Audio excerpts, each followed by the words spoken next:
facts about the Democrat shutdown that everybody needs to recognize. Here's 4 of them. First of all, we have to have Democrats to reopen the government. You know that in the Senate it requires 60 votes to break an impasse. Hang on, Lily, hold it real here. Keep it close to the podium. I want everybody to see this, okay? We're going to make it simple. I had my 15-year-old son and some of his friends were together over the weekend, and they wanted me to explain it to them as simply as possible. This is the little formulation, okay? Hey, fellas, remember from civics, you got to have 60 votes in the Senate. We only have 53 Republicans, so we must have Democrats to do it.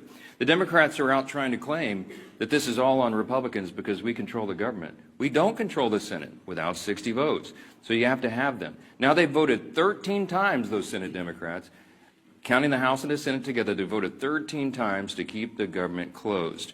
And what they're demanding as a ransom to reopen the government are some really crazy things. They want to restore $200 billion in health benefits paid for by U.S. taxpayers to illegal aliens and non-citizens. We can't do that. They want billions of dollars in wasteful programs to be returned to foreign countries for things that none of you would agree with. We're not going to do that. They want $500 million to go back to left-leaning news organizations paid for by taxpayers. We can't do that. And then they want to cut $50 billion from the Rural Hospital Fund that Republicans got signed into law July 4th to prop up health care in red states and rural areas around the country. It's too important, but they want to take that away. They know that we can't do it. And now that they've begun to admit what this is all about, thanks, Lee, put it on the thing there. They're admitting what they're up to. Chuck Schumer said every day of the shutdown gets better for us, meaning the Democrat Party. And you know, we had the second-ranked Democrat in the House, the minority whip, who just said a few days ago, the end of last week, that we know that this is causing great pain for the American people, but we have to use this leverage. We don't have many times where we have leverage like this. And so they've shown you what the real motivation is. But ultimately, why are they doing all that? Let me summarize this really quickly, as simply as I can, for the civics students back home. Republicans are not demanding anything, literally nothing. All we want is to reopen the government. The Democrats are demanding all those things I just showed you on the chart, plus a lot more. When I say they want to send money to foreign countries, this is some of the things that they would propose that we spend money on again. They're demanding, this is a ransom to reopen the government. Things like $4 million for global LGBTQI plus awareness campaigns around the world. $4 million for the LGBTQI plus democracy grants in the Balkans. They want $2 million for feminist democratic principles projects in Africa. We're not doing that. But again, the question is why? Why? This sounds crazy. It is. Why would they do this? And what we saw on vivid display over the weekend was the re-emphasis of this fact. This is motivated purely out of fear. And what do we mean by that? You saw the Democratic leader in the House, Hakeem Jeffries, endorse Zohran Mamdani for mayor of New York City on Friday. It was an illustration of what we're facing here. The Democrats right now fear the far-left activists more than they fear air traffic controllers, Border Patrol agents, American service members, and so many others missing their paychecks. They fear the Marxist insurgents like Mamdani more than they fear families and children going hungry from lapsed benefits that keep food on their tables. They simply fear losing their own political positions next November if they don't appease the angry far-left base right now. And they will appease that base at any cost, no matter how much pain's inflicted. In fact, they've said in their own words, this gets better for us day by day. How does it get better? Because they're proving to the angry far-left base in their party that they will prioritize them over the American people. And simply put, it's the profound fear in the Democratic Party that drives this shutdown. It is not principle, it is not policy, it is certainly not concern for the constituents that they say that they want to represent. We know that because even their own constituents now are begging Democrats to stop the political games and reopen the government.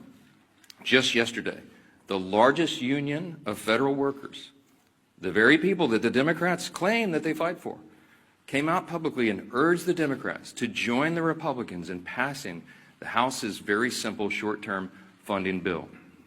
Also, yesterday, the National Air Traffic Controllers Association began to put up flyers in airports to explain the real danger that is being imposed for air travel, air safety in this country, highlighting what the Democrats are doing.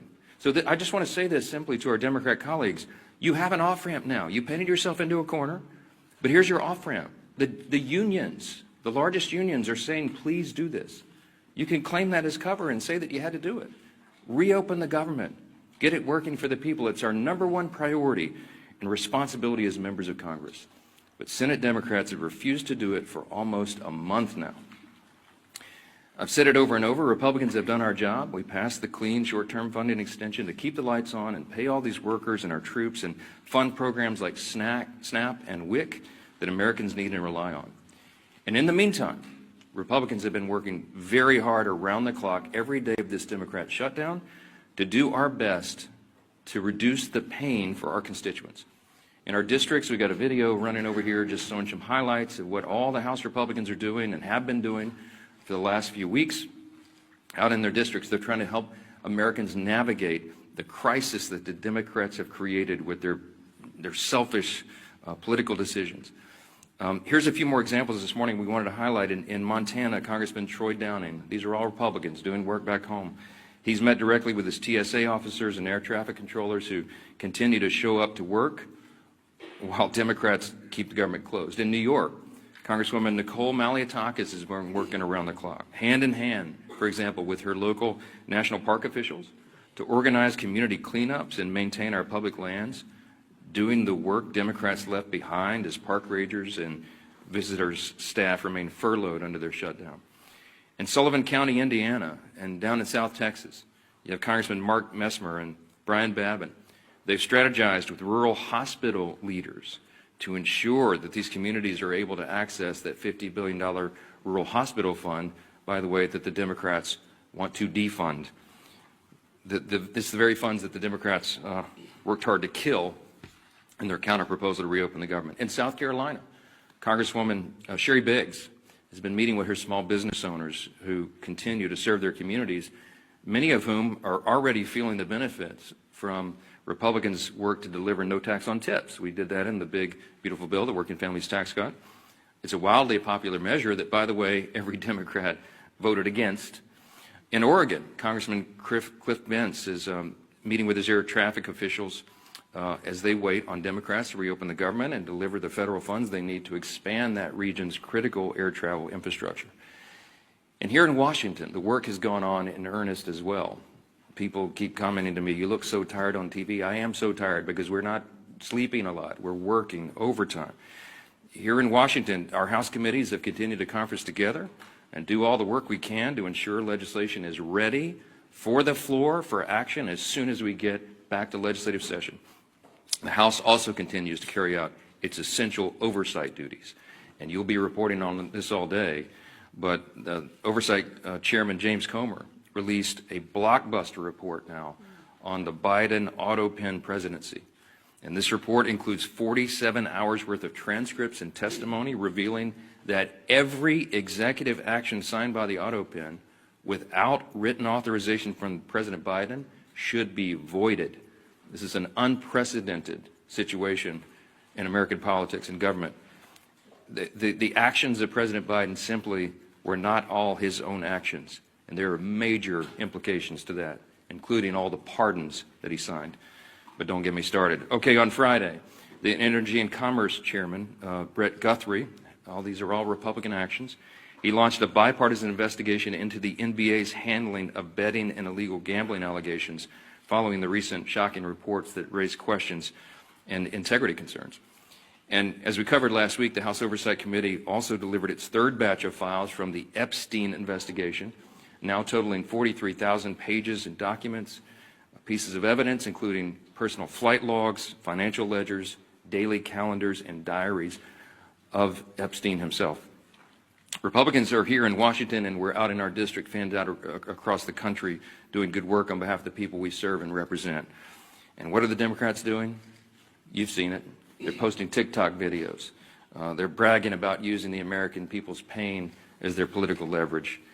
And House Republicans are taking this day by day, just like the rest of the country. We have our House Republicans on a 48-hour return notice so they can get back, understanding that some flights may well be delayed. But to get everybody back here as soon as possible, as soon as the Democrats decide to do the right thing and reopen the government, we will get back to immediate and urgent and necessary business on the House floor itself. We're anxious to get back to that, but we cannot have a regular legislative session until the Democrats do their most basic responsibility to reopen the government and get this moving again.